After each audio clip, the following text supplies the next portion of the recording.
Chika Minute! Diretsang tinanong ang matini idol. Sa inyo ba totoo? Kasi maraming naniniwala na di lahat ng nasa social media ay totoo.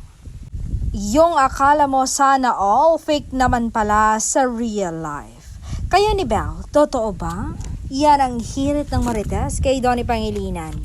Sa niya, grabe yung tanong ha. Yes, totoo, tunay.